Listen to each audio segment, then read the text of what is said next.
तो हम देखते हैं अशोक वाजपेयी जी के द्वारा लिखी हुई कविता खोलो खिड़की।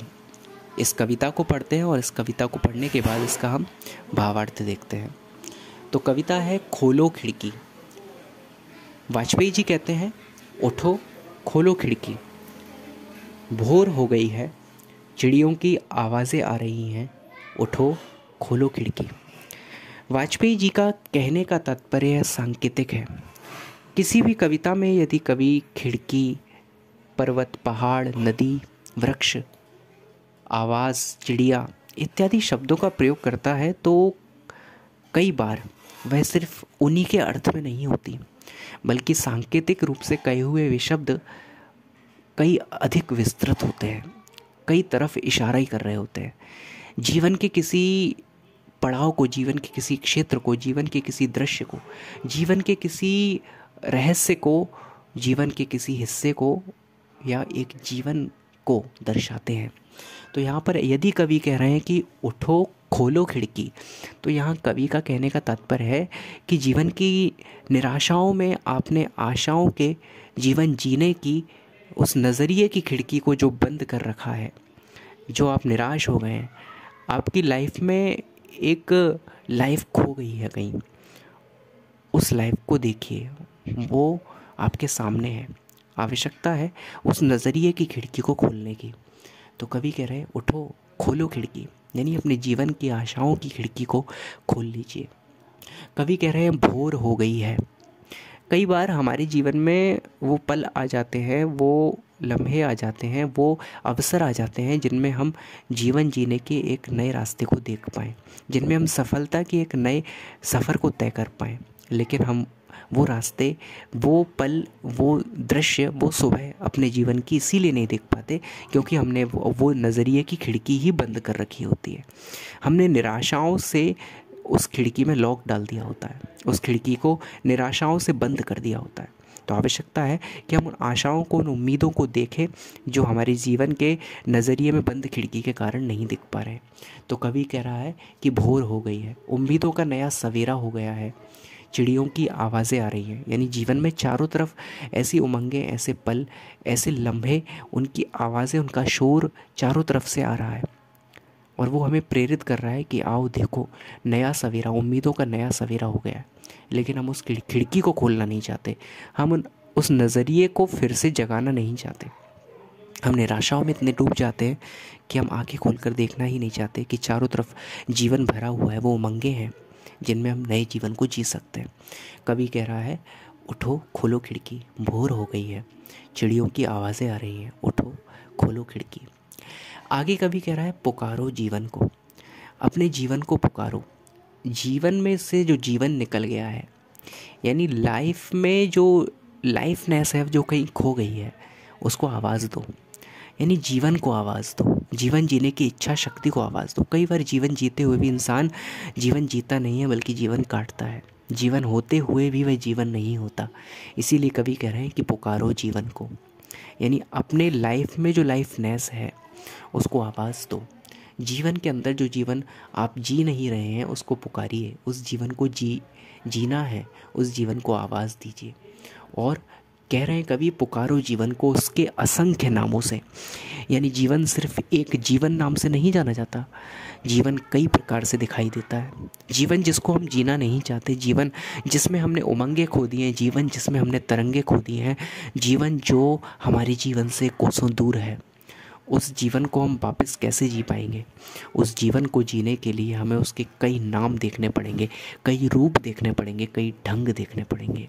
जीवन जो कि बच्चों की किलकारी में है, जीवन जो कि आम के पेड़ पर लगी हुई नई बोरों में है, जीवन जो कि घूमने फिरने में है, जीवन जो कि दोस्ती में है, जीवन जो कि प्यार में है, प्रेम में है, मोहब्बत में है, जीवन जो कि माता पिता में है, जीवन जो कि अध्यात्म में है, जीवन जो कि ईश्वर में है, जो जीवन जो कि मंदिरों में है, जीवन जो कि यात्राओं में है, जीवन जो कि पर्यावरण में है, जीवन जो कि समाज के बीच है, जीवन जो दीन दुखियों के बीच है, जीवन जो ज़रूरतमंदों के बीच है, जीवन जो दोस्तों के बीच है, जीवन जो झूलों के बीच है, जीवन जो हरियाली के बीच है, जीवन जो पेड़ पौधों के बीच है, जीवन जो पहाड़ों पर है, जीवन जो नदियों में है, जीवन जो हवाओं में है, जीवन जो फिज़ाओं में है। उस जीवन को देखिए। कवि कह रहा है कि जीवन के असंख्य नाम हैं, पुकारो जीवन को उन असंख्य नामों से। जो जीवन दोस्ती नाम से भी जाना जाता है, जो जीवन प्रेम नाम से भी जाना जाता है, जो जीवन आपके जीने के किसी ढंग के नाम से भी जाना जाता है। हो सकता है किसी के जीवन जीने का तरीका उसका आर्ट हो, उसकी कला हो सकता है किसी के जीवन जीने का कारण या वजह या उसके लिए जीवन नृत्य हो, किसी के लिए जीवन संगीत हो, किसी के लिए जीवन कविताएं लिखना हो, किसी के लिए जीवन एक्टिंग करना, अभिनय करना हो।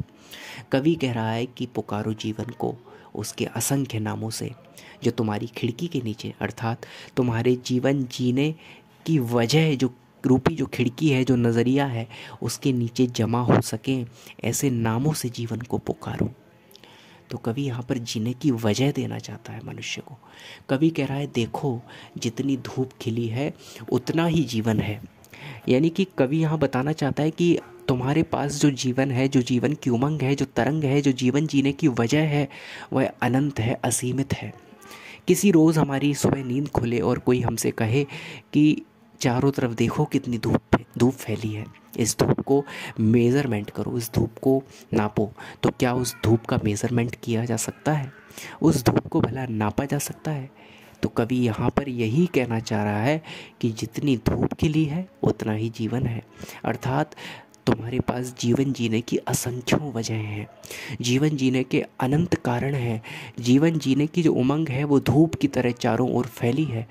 तुम इसे कितना समेट पाते हो ये तुम्हारे ऊपर है, लेकिन तुम निराशाओं के कारण इस फैले हुए जीवन को देख नहीं पा रहे हो। उठो, जितनी धूप खिली है उतना ही जीवन है। जितनी हरितिमा फैली है अर्थात जितनी हरियाली चारों ओर है, जितने वृक्ष, झाड़ियाँ, वन, बागान, फूल, पौधे, जितने खेत लहलहा रहे हैं, जितने बाग बगीचे, जंगल तुम्हारे चारों ओर हैं, जितने वृक्ष चारों ओर हैं, जितनी लताएं, झाड़ियाँ चारों ओर हैं, जो हरियाली तुम चारों ओर देख पा रहे हो सुबह के समय, वो जितनी हरितिमा है उतनी ही जीवन की सुषमा है, उतनी ही जीवन की हरियाली भी है। जीवन की हरियाली अर्थात जीवन की सुंदरता। जितना कलरव है यानी जितना पक्षियों का शोर, पक्षियों की मधुर ध्वनि है, उतनी ही जीवन की ध्वनियाँ भी हैं, उतनी ही जीवन में आवाज़ें भी हैं। उन आवाज़ों को सुनो। कवि कह रहा है कि अगर जीवन ना होता तो ना खिड़की होती ना भोर। वास्तव में तुम्हारे पास जीवन है तभी तो ये नज़रिए की खिड़की तुम्हारे पास है, जिससे तुम कभी पॉजिटिवली देख पाते हो, कभी नेगेटिवली देख पाते हो। कभी इस खिड़की को तुम बंद कर देते हो, नहीं देखना चाहते। तो ये खिड़की है, इसका मतलब जीवन भी है, इसका मतलब भोर भी है। यदि हर रात के बाद सवेरा होता है तो इसका मतलब जीवन खत्म नहीं हुआ है। ऐसे ही हर निराशा के बाद आशा भी आएगी। हर एक प्रलय के बाद, हर एक खात्मे के बाद एक नई शुरुआत भी होगी। जीवन कभी अंत नहीं होता, जीवन अनंत चलने वाला क्रम है। कवि कह रहा है कि न धूप, न गम, न हरितिमा, न कलरव। अगर जीवन ना होता तो ये कुछ भी ना होता। जीवन ही लिखवाता है कविता। यदि आप कुछ विचार कर पा रहे हैं, कुछ लिख पा रहे हैं, कुछ सोच पा रहे हैं, कुछ भी कर पा रहे हैं, तो यह जीवन ही तो है। तो फिर ढूंढिए ना जीवन में जीवन जीने की कला को। देखिए ना जीवन में जीवन जीने की वजह जो आपके चारों ओर है। जीवन ही सिखाता है कविता, जीवन ही बताता है तुम हो, जीवन ही जताता है तुम हो।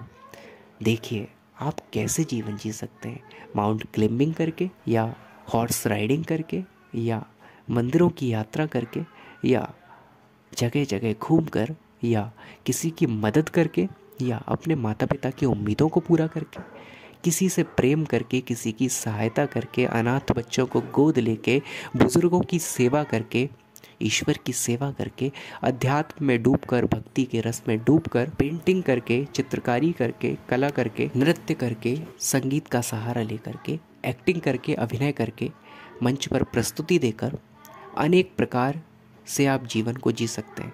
ये जीवन जीने की अनेकों वजह हैं जो हमारे चारों तरफ फैली हैं। कवि यही कहना चाहता है कि अगर जीवन ना होता तो ये खिड़की भी ना होती, ना ये भोर होती, ना धूप होती, न नाम, न हरितिमा यानी हरियाली होती, न कलरव होता। जीवन ही तो लिखवाता है कविताएं, जीवन ही जताता है कि तुम हो।